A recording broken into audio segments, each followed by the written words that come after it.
if you're gonna at this point start worrying about like, oh my God, like Yamamoto might not make it, well then you might as well like worry like, oh my God, like what if they on a split squad thing, right? When the bus is going to surprise, like the bus catches fire, like that could happen too. Anything can happen, right? Like you might as well be paranoid that a bomb's gonna fall through the ceiling of your room right now. Like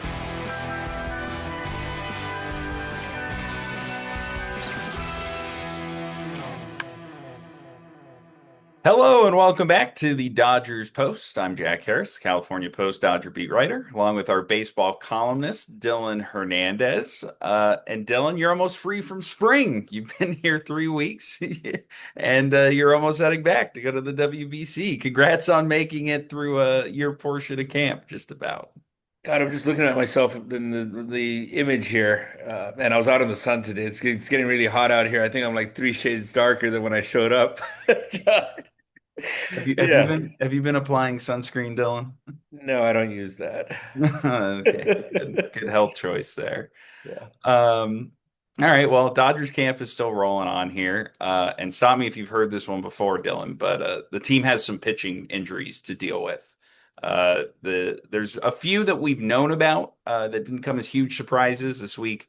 Dave Roberts pretty much ruled Blake Snell out from being ready for opening day as he works his way back from his shoulder injury from last year. Brusdar Graterol has been ruled out for opening day. Brock Stewart won't be ready for opening day, although he could be ready pretty soon into the season. Bobby Miller hasn't gotten off a mound yet because of his own shoulder soreness.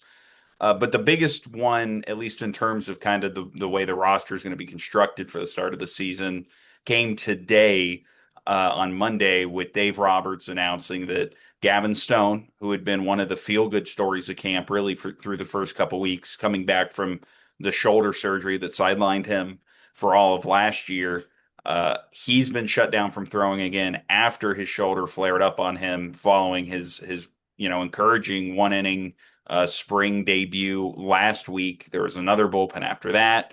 The soreness returned. So he's not throwing right now. Dave Roberts uh, made it sound pretty unlikely he was going to be ready for opening day. And it feeds into, I think, one of the bigger storylines that we had talked about coming into the season that's obviously going to dictate the way this season goes for the Dodgers, which is, the pitching depth is going to be really important. And Gavin Stone, the plan was to be a big part of that. So when you hear this and when you look at just the state of where their pitching staff is at right now, are there concern levels for you yet? Is this kind of part of what you expect for a team that has dealt with pitching injuries before and obviously is coming off a long season last year? I mean, kind of how do you look at these things and the news of Stone now and what it means for the club as they get ready for the year? I mean, he was a guy coming off injury, right? I mean, I think I'm not really sure, right? Even over the off season, you were like, okay, like they're absolutely counting on this guy. Like you said, what it kind of does, it chips away at the depth, right? And look, right now, they're going to still start the season with Yamamoto and Glass now and Otani. And you got those three guys, and you got, right, they still have depth, right? Robleski and, River Ryan and, probably 15 other guys I forgot about. I mean, if you kind of want to have fun and make Dodger fans kind of paranoid, sure, you can kind of play in, like if they're I don't know, 15 things that have to go wrong for this team to like just kind of fall off a cliff. Like maybe this is step one of those 15. I don't know. I just think, yeah, like it's, I guess some of that margin that they kind of built up, right, it might get like tested a little bit because now you're kind of okay. Now, between River Ryan, Robleski, Roki Sasaki, who I still kind of consider a question mark. Who else do we have in that group? Emmett Sheehan, right? And I'm sure there are a couple guys in the minor leagues that can maybe figure into this mix. Now you basically need, at least at the beginning of the season, like three of those guys to at least be able to kind of go out there and, I don't know, how much do you think they got to give? Like 4 innings a start? I mean, it's not like a super high bar again, right? Because the heavy lifting is going to be done by the guys that they're actually paying money to. Um, and again, like I think, we looked at them last year, right? Despite kind of all these kind of pitching problems, it was enough to navigate through like the regular season, right? I mean, most teams, this is the thing though, it's like any other team that had like Blake Snell down, right? I mean, that in and of itself would be like this, like, you know, it'd be like a nightmare scenario for them. And then you kind of lose one of your depth guys that basically would be like, right, if they were the Arizona Diamondbacks, their season would be over. Um, and here it's kind of like, it's a little bump in the road, even if they kind of, and that's the thing too, is like, let's just say the rotation is kind of, at the beginning. The bullpen has a chance to be really good with Edwin Diaz there. The offense is really good. And again, I think, getting, Kyle Tucker in that mix was really important just because, yes, there are some guys that are getting kind of older, right? And despite kind of some of the promising signs that we've seen early, you don't know how that's really going to play out. I think they're going to be fine. At this point, I'm still not quite, because there was a small part of me, right? So today, just to kind of tell everybody what we were doing, Jack went to the game, and where'd you go? In the middle of the desert Scottsdale. somewhere. It was a Scottsdale. thrilling game. Yeah, and I was down, I guess so I wasn't that far away. I was down the street at the Team USA training camp, and when I kind of was heading there and I saw the Gavin Stone news, part of me was like, do I write a column saying, "Hey, this is the beginning of the end here. It's all going to fall apart here." But at the end of the day, I You did have not. been looking for storylines in We this have most been looking boring for of story. camps. Yeah, right. We have been looking for storylines, but I just could not sell myself on that idea, if I'm going to be honest. So, Okay, I got to do one thing because I just realized there's a Diamondbacks hat in the background of my shot, so we're gonna have to. why do you have a diamond? Where are you? In my room. Is that like your childhood room? No. You're in your hotel. You have a Diamondbacks hat? Oh, I think we should include this for sure. It's part of the bit. It's okay. It's a fashion hat as an Arizona native. Fashion hat? What do you fashion hat? It What is a fashion it's hat. I mean, fashionable I in don't wear it to Arizona camp. to be associated with a loser franchise? I mean, you think ever you see everybody in Yankees hats or even like LA hats or are fans of Yeah. teams? No, it's like, yeah, but it's also kind of like okay. You don't think you've seen more Dodger hats around Los Angeles since they started winning? I You mean, have. You absolutely have. yeah, Okay. Yeah. that's a That's like different wearing, question. what, do you see people? I mean, that's like wearing an Angels hat. That's like wearing an Artie Moreno shirt. Um, I don't think the Angels stuff. Well, I mean, you could make the case for that too. You don't have hats of like other teams that or things of other teams just lying around I'm in an objective journalist. I do not have hats of any team. you. I'm trying to think. I don't actually think I have a Dodger hat. You don't own a Dodger hat? No. There wasn't like a Dodger giveaway hat that's just lying around in your closet somewhere. Usually, so my wife's an elementary school teacher. She's got like a little kind of shop that she has at the end of the week where she gives rewards. And so, like, usually all the giveaways that we get go to that shop. So somebody at, yeah, her elementary school has that. Yeah, well, I'm not wearing it to Dodger camp. You can be assured of that. People don't laugh at you when you wear that? No, people don't laugh. I don't wear it very often. But you know. What hat are you going to buy next? The Karen Bass hat? No, I think that would be far less fashionable, actually. All right. Well, let's get back on track. We're getting a little bit off the rails Um, here. I don't remember your. Oh, Dodger pitching. Let me. I'll throw a. Here's why the Stone thing I think is maybe like a yellow flag in the big picture of the season. You know, we saw what happened last year when the rotation didn't have um, the kind of quality depth it needed to overcome some of the injuries early in the season. The bullpen got overworked. The team did not build, a big enough margin in the standings to withstand some of the lingering effects of that we saw in the second half of the year. They didn't end up winning as many games as they wanted to. They ended up having to take a longer postseason path. And while that was alleviated by the fact that they had like a full rotation healthy for the postseason, it created a strain from the start of the year that lasted the rest of the season. And for as much as the Dodgers front office has talked about their trust in this pitching group and the depth that they have to be able to withstand the very likely injuries they're going to encounter this season, given how much guys had to pitch last October, given some of the health concerns, guys already have from Blake Snell on down. Gavin Stone was a big part of that. And I think when you look at this group of young pitchers, um, he was probably the most impressive one, at least through these first couple weeks of spring. And on paper, this looks really good, but on paper, like MLB Network was showing graphics last year during spring of like the 15 starting pitching options that the Dodgers have. And you got like a month into the season, and suddenly uh, they were kind of scrambling to figure out their rotation. And while, not to make too much again of like one injury to Gavin Stone, but to already have that kind of chipped away, to have, and we'll talk about this more in a minute, but like Roki Sasaki didn't look great in his first spring debut or in his first spring start. To have River Ryan, who I think people were more excited about internally in the organization over the winter, still needing to kind of dial some things in as he comes back from Tommy John. Yes, like it's going to take 15 things probably to go wrong for the Dodgers to end up with a serious problem.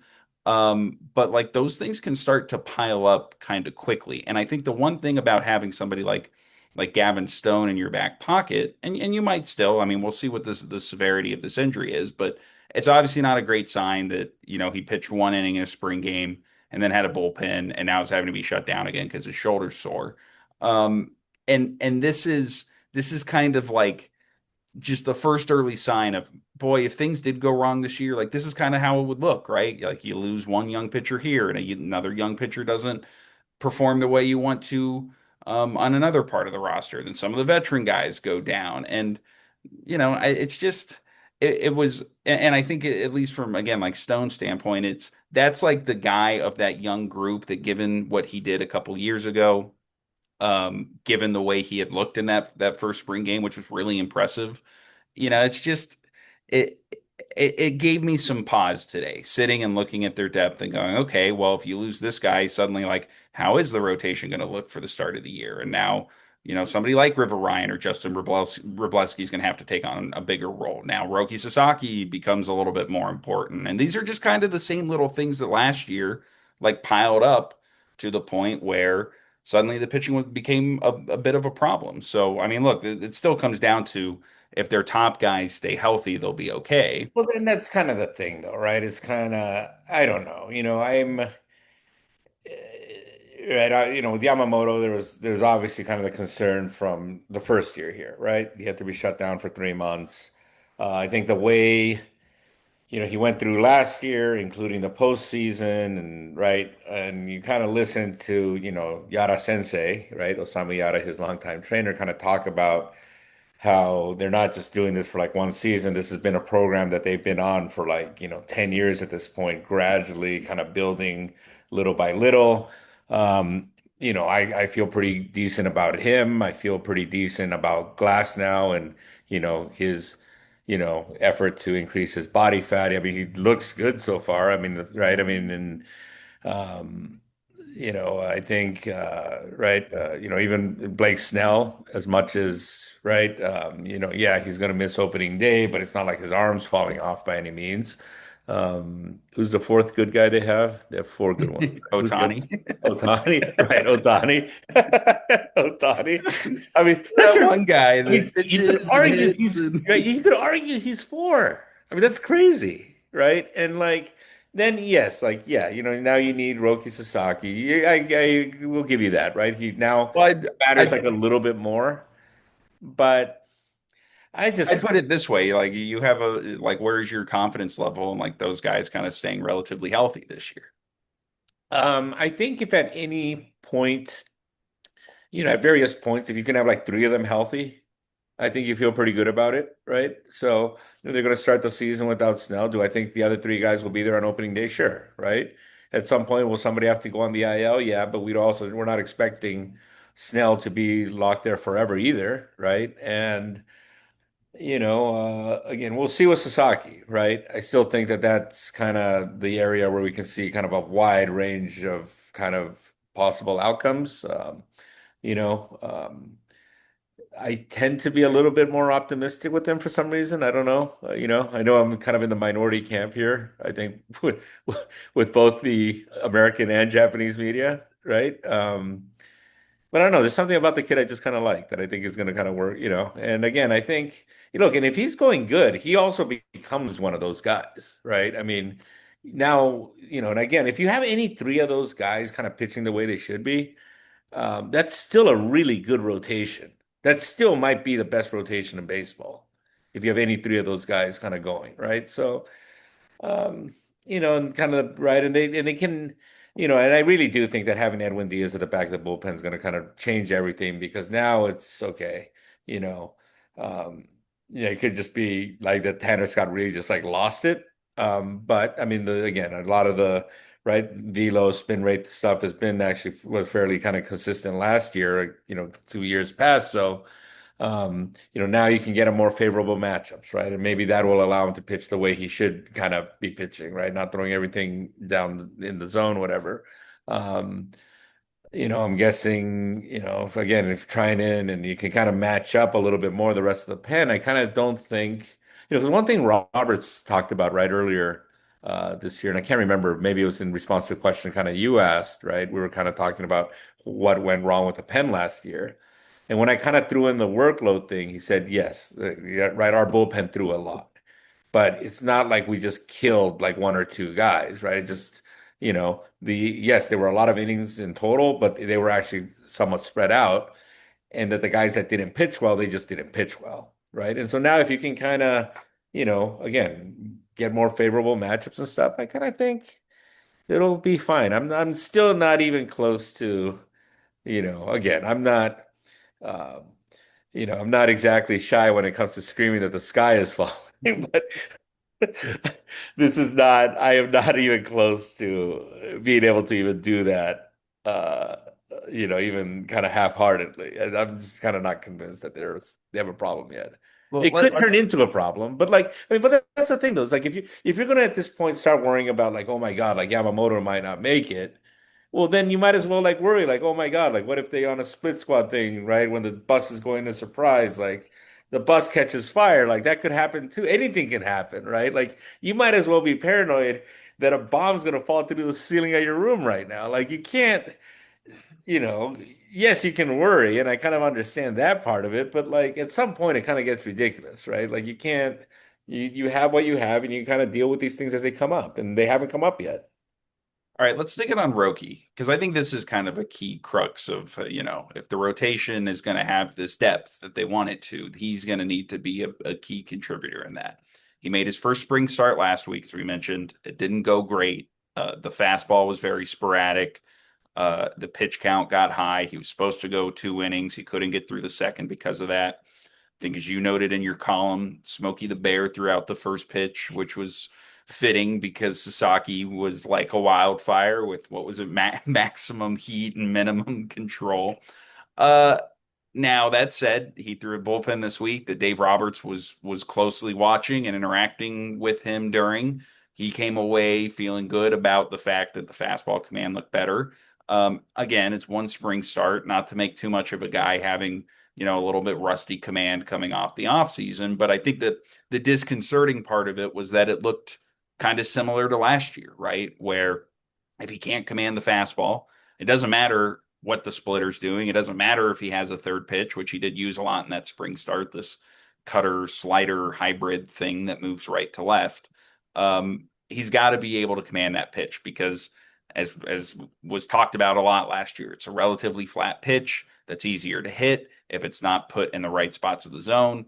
If hitters don't respect it, they can lay off the other stuff. It's really key, especially as he moves back into a starting role, that part is something he can lean on. Now, we talked about this offline of, even going back to last year, how surprising his command problems were because in Japan, this was a guy who commanded the ball really well. Uh, for you, being confident in him, where does that come from? And kind of what do you make of what we've seen of him so far? And what's more of just early season working through stuff, and what's more maybe things that, could linger into the regular season? Yeah, I think, I guess part of it is just kind of track record, right? Again, and the interesting thing is, yeah, you do have to separate what somebody does in Japan and what they do here. right? But morals of his professional career, again, like his command's been pretty good. Now is it, he's kind of discounted. And he's pretty much like this is one thing I do like about him. He's very much kind of a straight shooter, He has not used the ball is too slippery excuse, right? I mean, in American baseballs, like most American products, are inferior to their Japanese counterparts. Um, right? And so, but he hasn't used the ball excuse, and I mean, take this for what it's worth, right? Which was that kind of at the end of that start, he kind of, when I asked him about the command problems, he's like, well, it's never been good at this time of the year. Now, yes, I think you're right, right? You can't get the visions of last year out of that. And that's all we've seen here stateside, right? So you are kind of concerned. But, if you want to kind of go back, right, in the way, again, spring training is kind of used like in Japan, right? There's a famous Ichiro story about, Lou Piniella complaining through the first however many weeks of camp that Ichiro couldn't pull the ball, and in Ichiro's mind, he was like purposely hitting grounders to short just to kind of work on his back control, right? And so the next game, right, first inning, Ichiro pulls a pitch and hits it out, and he comes back and he's like, "You want me to do that?"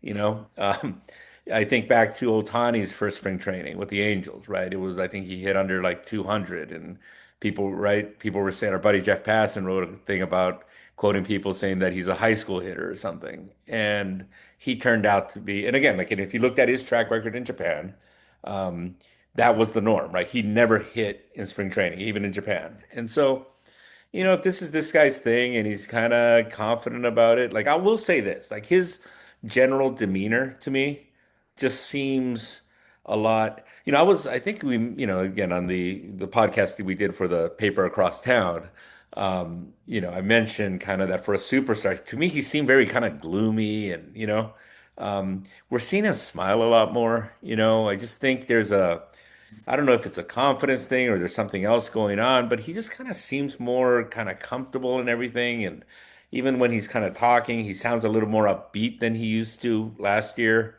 Um, you know what? I'm gonna just kind of again, he's from the time he was in high school, you could just kind of, and I saw him pitch in high school, and of course, like he was incredible there, right? He was pitching against some tiny village, and I believe the other team, seven of the nine players were named Kikuchi. So, right, and they were all like my height, except skinny. Um, and so yes, like you could, but that said, I mean, he hit in that game. I just remember thinking like, God, just like what a graceful athlete, right? The fact that he's got that high leg kick and kind of, maybe he's got to kind of simplify that delivery a little bit, but I don't know, again, he just had so much success in Japan, and he was so, and this is actually kind of interesting. If you go back to the previous WBC, right? That their rotation was Otani, it was Darvish, and then Roki Sasaki, and then Yamamoto, right? And so that's how highly regarded this kid was. And so to me, just this idea that right, that he just kind of like lost it because he's here. I don't know. I just kind of guess find that kind of hard to believe. And I think even, as we talked about after his start the other day, his demeanor about it seemed to indicate like, look, it's my first outing at spring. I'm not, I'm going out there trying to find a feel for things. He did throw a lot of that cutter slider pitch, which is good to see because of how important that third pitch will be. But, at the same time, like until we see him actually like consistently kind of command the fastball at this level in the way that he needs to, I think it erases so much of that margin for error that it becomes one of I think the more important things to watch the rest of the spring, especially when you consider, just kind of the rest of the staff right now and the fact Yeah, and I agree with that, right? And I will even go, I mean, in terms of like the importance of that fastball, and I really do think this that if he's placing that fastball where he wants and the velocity stays, beyond, I don't know, 97 plus, right? And kind of in that range. are we calling another Cy Young right now or No, no, no. I'm just going to say that I'm not totally convinced he needs that third pitch, right? I mean, I think the third pitch has kind of entered the thing because of the unreliability of the fastball, right? So I agree with you on that point, that the fastball could be like a real game changer, right? I mean, like, let's be honest, like Nomo for the most part was like a two pitch guy, Maybe he's, with all the technology and stuff now and the tools that players have to prepare, maybe that, maybe a player like that's not quite as effective in this era. But, I just remember, one thing that Joe Torre said after Clayton Kershaw threw his first bullpen. Well, Sandy Koufax only had two pitches, so yeah, so we'll see, but I agree with you. That's a big one, and I think, I mean, he's starting tomorrow, and then we're gonna kind of have our eyes on that, right? It's kind of his fastball command. Like to me, nothing else. I agree with you on that. Nothing else matters tomorrow, right? It's just can he throw his fastball where he wants it and keep it at a certain velocity? That would be a pretty big game changer for the Dodgers. Okay, last one on the pitching stuff because we do have some clarity, like we said, on Blake Snell now. The way that the Snell and the team have kind of laid out his plan this spring is kind of comparing it to last spring. And last spring, his shoulder flared up on him in camp. He tried to pitch through it. He wanted to pitch on opening day. He wanted to pitch because he had just signed this big contract. He makes two starts and then he's on the IL for the next 4 months. And even though he came back and was really effective, the shoulder flared up on him again in the postseason. And the thinking now is if, slow play things, let the shoulder, which bothered him throughout the winter, get back to a place where it's not a concern, and then ramp him up. We both kind of wrote about this week that, this is something the Dodgers should be able to get away with. But how do you look at this situation? And do you kind of put credence into this plan that they have devised with him and the fact that, or the hope being that a delayed start to the season gives him time to then get up to the point where he can pitch through the year, be good in the postseason again, and kind of have maybe a smoother overall experience than we saw last year when it was this stop and then start and then ramp up and then pitch through stuff that did work. He called it like a perfect season because they won and he pitched well in the playoffs, but also, put him in a situation where he didn't pitch a lot of the year and he didn't have a normal winter and he's in this spot now. Yeah, I mean, I don't have a problem with him missing whatever, right? I mean, obviously he's not, in age where Rich Hill was, when Rich Hill pitched for the Dodgers. Obviously he's got better stuff, and I'm not even trying to compare the two. But look, this team has the luxury of just kind of waiting around, right? And, I think that there are various ways to kind of get to where they want to get to, right? I mean, if anything, so he came back last year, what, in August? Came back in early August, pitched Yeah. the So rest of the right, season. yeah. So that was kind of enough to get him ready for October. Maybe this year it's I don't know. How long is this, what are we guessing? I mean, we're just guessing at this point, right? But let's I just mean, he say said under that once he starts throwing off a mound, that's going to give him. That's when he'll be able to kind of figure out, yeah. exactly how long it will take. I would Well, guess that at let's this pace, yeah, you're maybe looking at the first couple weeks of the season, the first month, bleeding into May, maybe. But again, okay, let's just say worst case scenario though, like it's June, right? Like I don't know. Again, I just given what we saw last year, I just have trouble kind of getting excited about that, I guess. Or overly concerned about. yeah, I But mean, I agree with that. And I think the plan for him specifically makes sense, but it does feed back into like what we talked about at the start of this, which is okay, you have one thing go wrong over here and you allow a guy to kind of slow play things here. And then suddenly, you go through a couple weeks of the season where the rotation doesn't look as strong.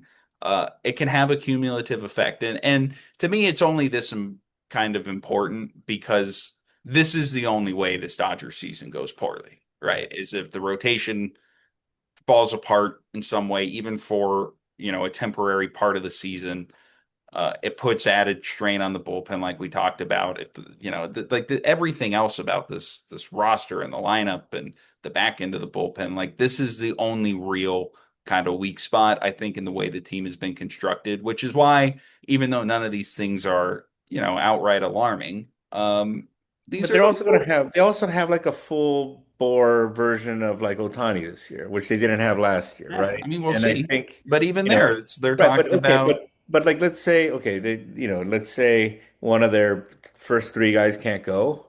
The fact that like Tyler Glass now is four, um, right? And when he pitched pretty well, right? I mean, he had that game at Dodger Stadium that he won. Um, I think most teams would be delighted if like Tyler Glass now was like their number three starter going into the postseason, right? And who's to say that had he been in that position last year where he had to kind of carry a bigger load, right? Because it never felt to me like, it wasn't like no disrespect to Clayton Kershaw, but it wasn't like okay, we can't throw this guy out there in a postseason game. It was just that like, hey, we got three options that are like better, right? And so we're gonna use Glass now kind of to, right, if we need length out of the pen or something, we're gonna kind of use him in that type of situation. Um, so don't sell Glass now short, I guess, which is I don't know. I mean, again, I think he's like a very luxurious, he'd be a very luxurious number three for a lot of teams. And, and if they can get into the playoffs with all of them healthy and you can kind of run it back the way you did last year, you know, um, I mean, who's to say even, right, that like, they go back in, right? Again, you don't know who's pitching how at various points of the year. I mean, I think Glasnow's pushing the other three guys for like a rotation spot, frankly.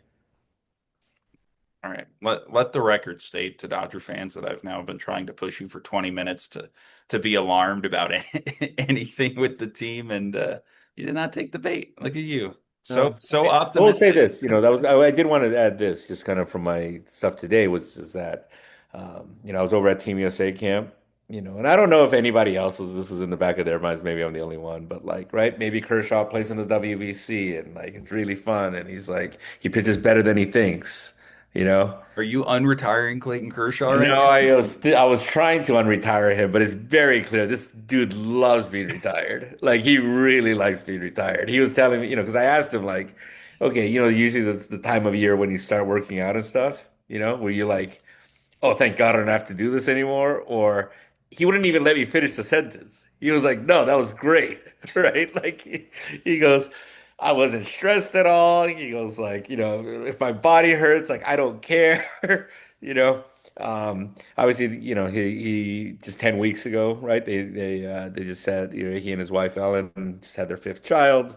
Kind of sounds like he's having fun at home, but kind of the biggest thing that kind of struck me was just how comfortable he is being retired and how he's even, he talked about, I guess he came here 2 days ago, right? And I asked him, have you seen any of your former teammates or like, right, did you sneak into camp at any point? And he said kind of very specifically that he wanted to kind of stay away, right? That kind of the hardest thing for him isn't, he was like, I don't miss throwing, I don't miss doing this, I don't miss, right? What he does miss obviously is kind of the company of the guys. And, while he did say he'll be in LA, right, for like the ring ceremony and stuff, and that he expects to be in LA at various points in the year, kind of one thing he didn't want to do was show up at camp and just kind of really kind of start to miss that thing. And so like he's even kind of proactively taking steps to kind of stay away from it. So if anybody was thinking there would be a Clayton Kershaw comeback, as I did, that is not going to happen. I'm sorry he couldn't grace you with a more interesting column, is what it sounds. Well, so I asked him, the funny thing, and I've used like way too many of these jokes already, so I kind of kept it out of my copy today. But I asked him like, "What are you going to do? Just like sit around and get fat? Are you going to look like me in 3 years?" And he goes, "I hope not." Well, he would have a long way to go It's true. I've been hard at work building this body. All right, let's end here with somebody who has worked, uh, has moderated his work a little bit this offseason. That was Mookie Betts, Oh, who yeah. we talked to this week. And what I thought was a really just like interesting 10-minute scrum with him, kind of going over last year, how he mentally dealt with the struggles he had offensively, how he reframed his mindset to kind of just put his numbers, to one side, that the season wasn't going to be salvageable, that he was going to focus on doing little things to help the team, how he took that into the winter and was able to get back to the basics with his swing, rewire his body, but also not push himself and maybe the kind of way that he has in the past as a guy who's, notoriously known as like an overworker who will go in the swing or in the cage some days and take 1,000 swings and take hundreds of ground balls a day, learning how to play shortstop.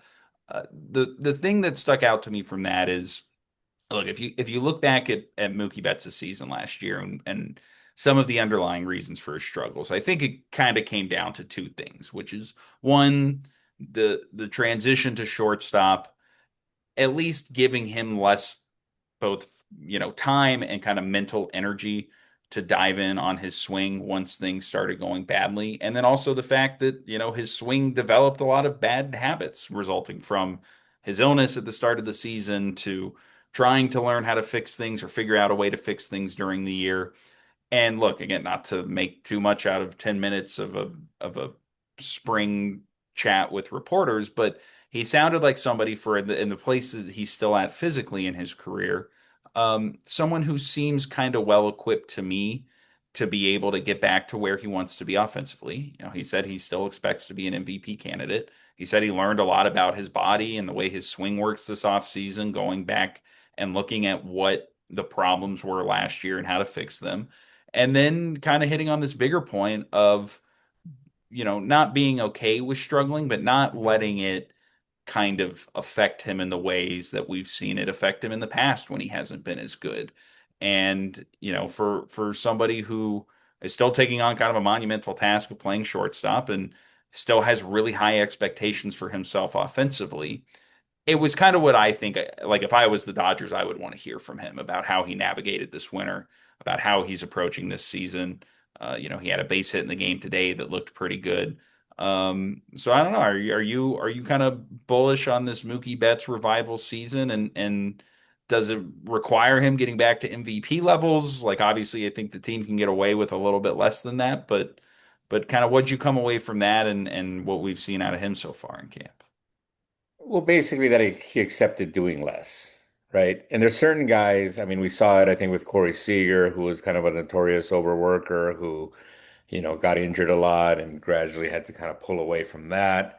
Um, I think my guess is that right now, because I spoke to him, I think a week earlier, maybe a week and a half earlier, and he kind of talked a lot about kind of right. His kind of message then was, I told him like, well, Dave thinks he can beat an MVP, and he was like, I don't really care. Yes, I think it's in there, but I kind of don't care. I'm just about, it's, as long as like teams winning, Helping the boys.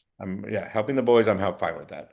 This time, what was interesting was kind of like how bullish he was on himself. Right now, I think that is because he didn't do right. I mean, I don't know what you've thought over the years. Like I've always thought his work ethic, which is very admirable, was overworking, right? I mean, it's like watching like a Japanese infielder from like the 1980s where they just like take nonstop ground balls, right? Where it's like, the game is like torture basically.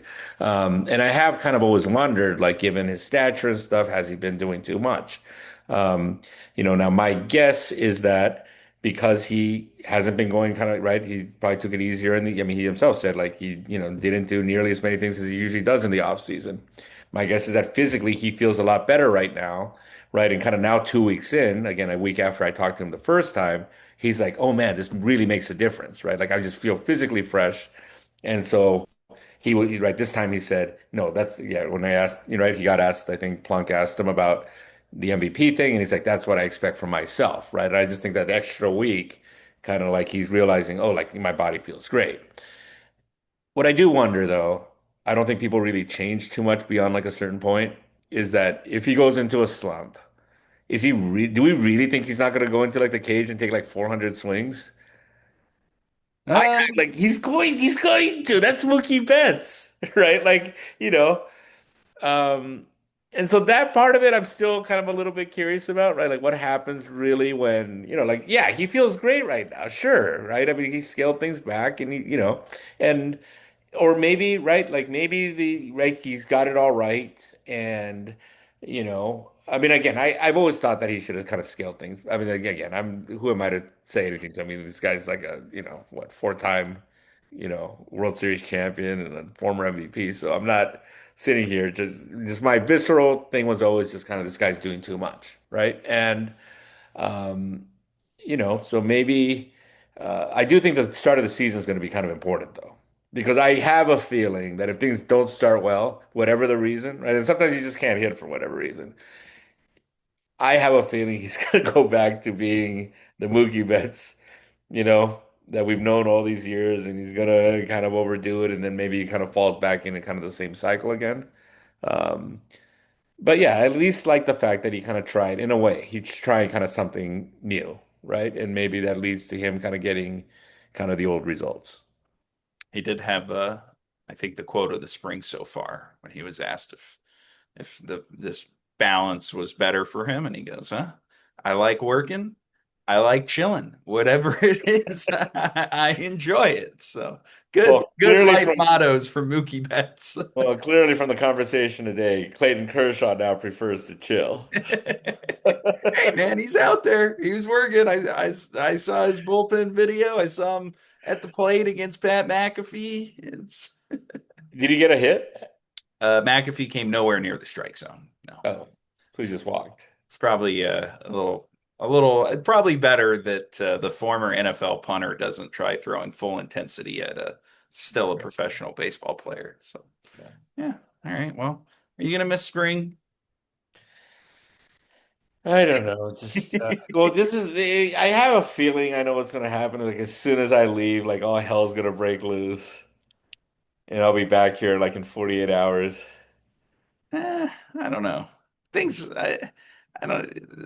Things would have to go Something really something bad would really happen. bad would have Yeah. to happen. For my sake, I'm hoping I don't see you again for the rest of camp out here, as you get ready to go to Miami for the WBC. How did Team USA look, by the way? You got any WBC predictions to leave us off with here? They are big. I mean, I miss my fat. Physically big? They are big human beings. I mean, they're really, really big, man. There are a lot of giants on that team. I don't know about you, right? I don't know if you're old enough to remember when baseball players, like some of them were like just fat and flabby. I miss like I my mean, I lived in the era of Pablo Sandoval, so That's true. Yeah, yeah. But I mean, everybody looks like an NFL. I mean, they could, right? I mean, I'm not saying they're nearly as athletic as NFL people, but it's not a single guy out there that looks kind of out of shape. I mean, it looks like a team of like, I don't know how big the 25 guys. It looks like they have like 25 Otanis out there, right? I'm not saying they're as skillful as him, but they're all just like really, really big. Um, I think I said USA before the turn, right? Before, when we talked about this before as my predictions. I'm gonna stick with that. okay. All right. Well, you'll be there to witness that. I will be here to witness the rest of Dodger camp. Hopefully, you're not making any emergency trips back out here. And yeah, we'll catch up again next week on where things stand in this most boring of springs, even after a few pitching injuries that you're not concerned about.